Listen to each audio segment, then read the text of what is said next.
Larissa, retuita a matéria do Marcelo, por favor.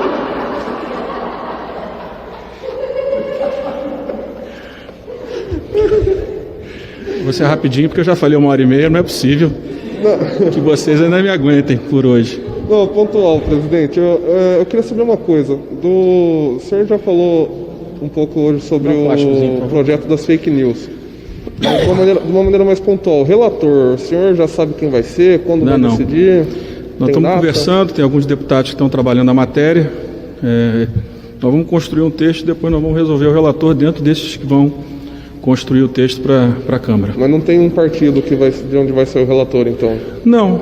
A gente quer escolher um deputado que ainda não tenha relatado nenhuma matéria esse ano, pelo menos. Então o Orlando está fora. Então o Orlando está fora. Isso seria o ideal, que o Orlando desse a oportunidade a outro. Ele vai coordenar porque é o que tem mais experiência na matéria, construiu com a gente o relatório da proteção de dados. Não quer dizer que não possa ser ele, mas o ideal é que a gente, dentro do grupo, escolha um para manter o rodízio. Mas ele vai ser peça-chave no texto que vai ser aprovado na Câmara dos Deputados, sem dúvida nenhuma. Obrigado. Presidente, eu queria saber se a confirmação do exame do presidente Bolsonaro tem algum impacto político, na sua opinião, no andamento das votações, e se o senhor vai fazer o exame, já que o senhor esteve com o presidente na semana passada lá no Planalto. Eu vou fazer o exame de sangue para ver se eu tenho os anticorpos, porque na verdade já está no 6º dia que eu tive com ele, então acho que já é o prazo, se eu tivesse que ter sido contaminado por ele, pelo prazo, né, são até 5 dias, né, eu já teria sido contaminado, mas o exame de sangue para ver a questão dos anticorpos eu devo fazer, eu tentei fazer semana passada, mas o enfermeiro errou no primeiro braço, errou no segundo, e eu tenho que admitir que eu fiquei com medo e deixei para a próxima semana. E a questão do impacto político, algum impacto? Não, acho que o presidente, graças a Deus, parece estar bem, e certamente do Palácio da Alvorada ele continua trabalhando. Presidente, você comentou agora o projeto de fake news, tem um grupo de deputados que você comentou, né, que está conversando. Os deputados estão procurando e eu estou coordenando com o Orlando esse grupo, né? O Orlando já estava trabalhando para a Câmara desde a discussão do projeto no Senado Federal. Mas a ideia é criar como se fosse uma comissão? Não, é um debate, todos os partidos serão ouvidos, os líderes estão ligando, vamos fazer um debate onde a gente vai ouvir os líderes, a sociedade que ainda quer debater, aqueles que não debateram ainda, para a gente ampliar aquilo que já foi feito de forma competente pelo Senado Federal. Mas naquele formato de audiência pública ou formato... Não, acho que vai ter audiência pública, né, videoconferência, acredito que sim. Tá bom.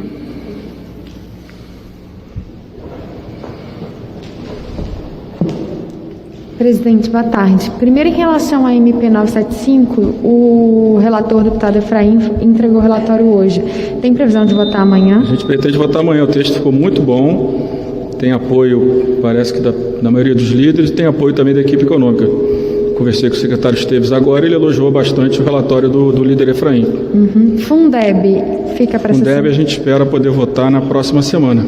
Tá. Foi o prazo que eu combinei com o governo, 2 ou 3 semanas no máximo, para tentar construir um avanço no texto em relação às críticas do governo. Se avançar, bom; se não avançar, nós pretendemos votar a matéria de qualquer forma. Agora, em relação à escolha do novo ministro da Educação, o presidente Jair Bolsonaro sondou o líder do governo aqui na Câmara, Major Vitor Hugo. Qual a avaliação que o senhor faz? Não, quem tem que escolher ministro é o presidente. Eu não faço avaliações sobre quem vai ser escolhido. Eu posso depois fazer críticas ou elogios ao ministro escolhido durante o seu período à frente do Ministério. Agora, em relação à escolha, eu prefiro que o presidente escolha sem nenhum tipo de posicionamento meu, até porque eu sou de um partido que não faz parte da base do governo.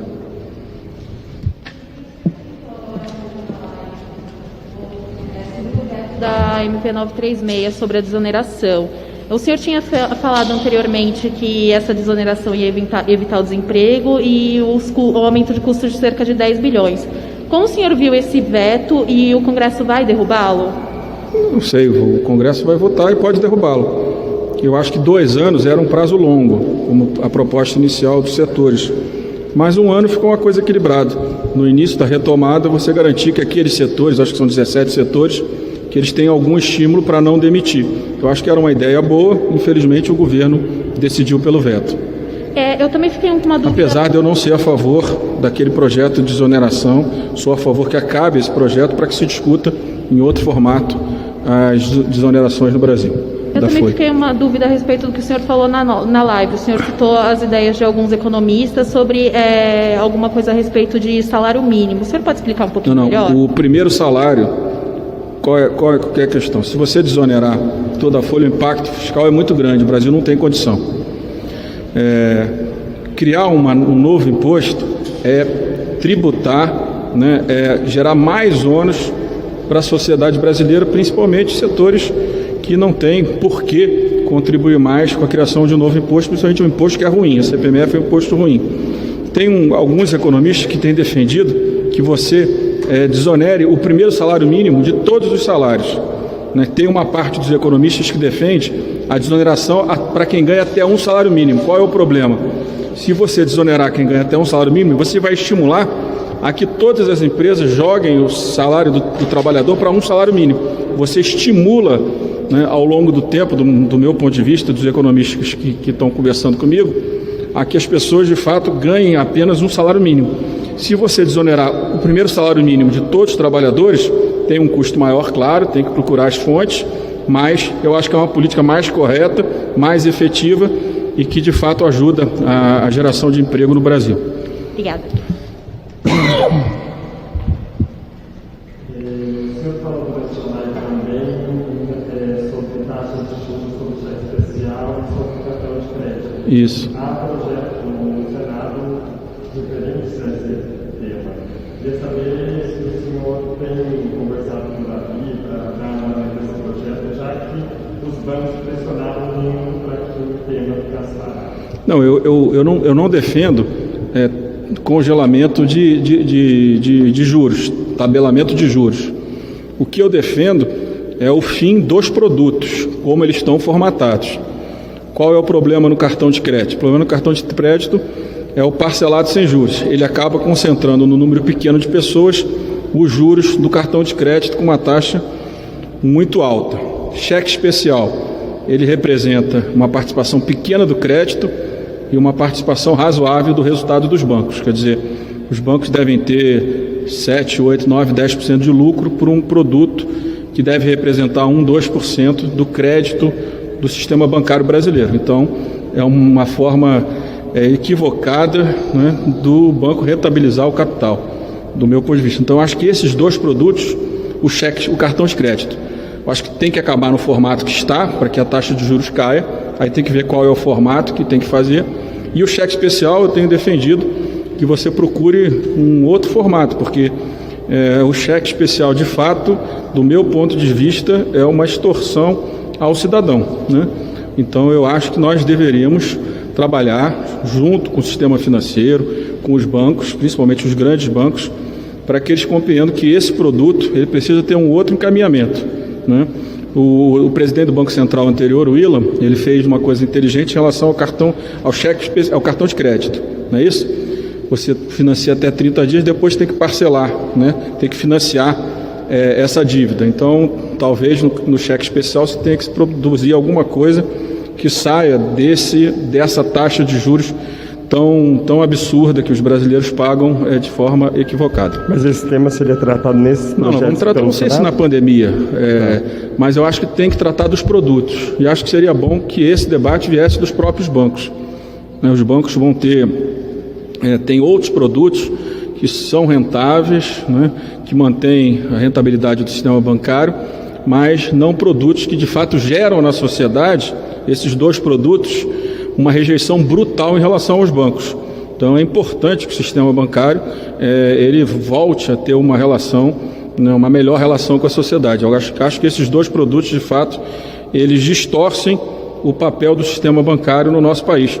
Eu acho, por exemplo, a criação do crédito consignado, que também ainda tem taxas altas, elas podem ser menores ao longo dos próximos anos, é um produto que compete para uma parte da sociedade, principalmente servidor público, com cheque especial. e há uma diferença muito grande de taxa de juros. Então, acho que os bancos têm que começar a procurar produtos onde eles remunerem o capital deles, mas não remunerem com a força e com a violência que o cheque especial e o cartão de crédito remuneram o capital dos bancos. Em relação ao teto salarial do serviço público e a supersalários, há um projeto que poderia estar tramitando, né? Tem bastante pressão do judiciário para que ele não avance. Como está esse tema? Eu tenho conversado com as associações dos juízes, dos procuradores, para que se encontre um caminho. Porque o caminho de apenas pedir para não pautar não resolve o problema. Há uma demanda da sociedade correta, né? Quem quer ser servidor público tem que ganhar no teto do servidor público. Quem quer ganhar acima do teto do servidor público precisa ir para o setor privado. Essa é uma regra muito clara do meu ponto de vista. Então, toda vez que a gente vai votar matéria, há pressão, parlamentares, alguns pedem para tirar de pauta, não tem problema. Agora, tem que encontrar uma solução. A solução não é tira de pauta, esquece o assunto, daqui a pouco o assunto vai voltar à pauta e vai vir a mesma pressão dos juízes, dos procuradores, dos promotores, principalmente, que é o setor judiciário, principalmente nos estados que têm uma maior flexibilidade em relação ao teto de gasto. A Justiça Federal não tem. Então, eu acho que seria importante, eu tenho chamado para esse debate, que nós pudéssemos sentar à mesa e discutir qual é o caminho correto. Agora, da forma como está, de fato, principalmente nos estados, há uma grande distorção em relação àquilo que manda a Constituição brasileira. Presidente, desculpa retomar esse assunto. O senhor já respondeu na live e respondeu para a Mariana sobre o resultado do exame. Mas eu queria partir de outro princípio, assim, a pergunta. O presidente ele sempre teve uma postura muito negacionista em relação ao coronavírus. Agora ele foi infectado. O senhor acredita que a partir desse diagnóstico ele mudará a postura em relação à doença, em relação às medidas? O senhor espera essa mudança de postura do presidente? Não sei, eu acho que o importante é que tanto o presidente como todos os outros poderes e os outros entes federados, que todos compreendam que nós ainda temos um longo caminho a percorrer e é importante que a gente possa percorrer esse caminho todos unidos, olhando as melhores soluções para que a gente possa ter uma recuperação mais rápida da economia e que, principalmente, a gente possa continuar contando com o Sistema Único de Saúde para salvar a vida dos brasileiros. Do adiamento das eleições, já tem projetos aqui na casa querendo mudar pontos da mini-reforma eleitoral. No segundo semestre isso vai ter uma atenção? Pode ser mudado algumas coisas em relação ao fundo eleitoral? Para 2022? Para esse ano. Não, para esse ano não pode mudar mais nada, é um ano antes. É para 2022. As regras eleitorais elas precisam ser modificadas 12 meses antes. E isso vai ter espaço no segundo semestre mesmo para 2022? Para 2022? Eu acho que pode, não sei se é. Eu acho que nós acabamos com a coligação, né?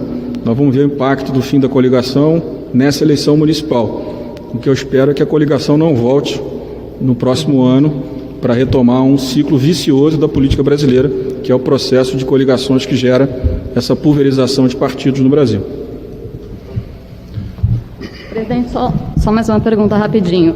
O ministro Paulo Guedes sinalizou na semana passada que daria prioridade a outros projetos, como cabotagem, PL do gás, que a gente já fala sobre esse assunto, e deixando a entender que a administrativa e a tributária não seriam uma prioridade. Mas o senhor também falou hoje de manhã que vai tocar a tributária já na semana que vem. Como é que vai ficar essa agenda? Ela vai ficar em paralelo ou ela vai ter uma convergência? Não, é bom, se o governo puder participar, é bom. Você imaginar que uma carga tributária de 35% a 36% das riquezas geradas pelos brasileiros, com endividamento público chegando a 100% das nossas riquezas, da relação dívida-PIB, uma administração pública onde 94% das despesas são despesas obrigatórias. As despesas correntes cresceram muito, a capacidade de investimento da União é muito pequena. Esse ano passado era na ordem de 40, 50 bilhões de reais para um orçamento de 1,5 trilhão. Então eu fico pensando, se você não melhorar o ambiente de negócio com a reforma tributária, unificando os impostos sobre consumo, não discutir a questão da renda, começando pela discussão do imposto de renda à pessoa jurídica e o lucro sobre dividendos, porque hoje você estimula a empresa a não reinvestir o seu resultado, porque como você não tributa dividendos, vai todo o dinheiro para os dividendos, ou boa parte. Então, se nós não discutirmos as questões estruturantes, a administração pública não é só porque ela custa muito, é porque cada vez que passa está ficando mais ineficiente.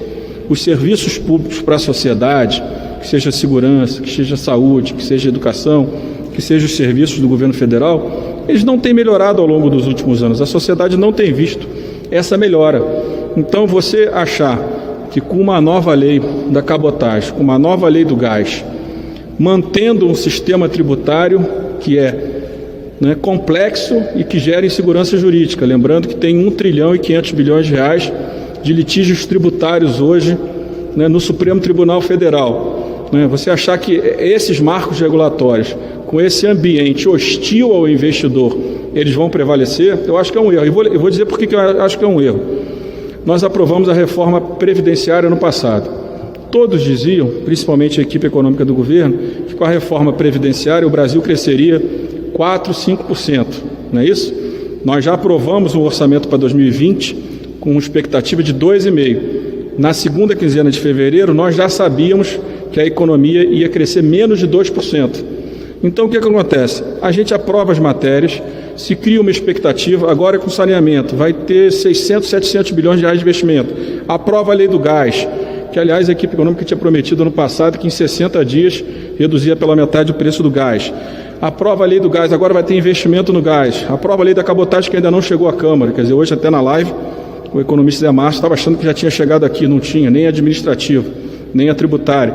Então, eu acho assim, se as questões estruturantes não forem resolvidas, nós vamos continuar crescendo pouco. Dei o exemplo da Previdenciária. Por que a gente aprovou uma grande reforma da Previdência e a economia brasileira estava patinando, mesmo depois dela aprovada?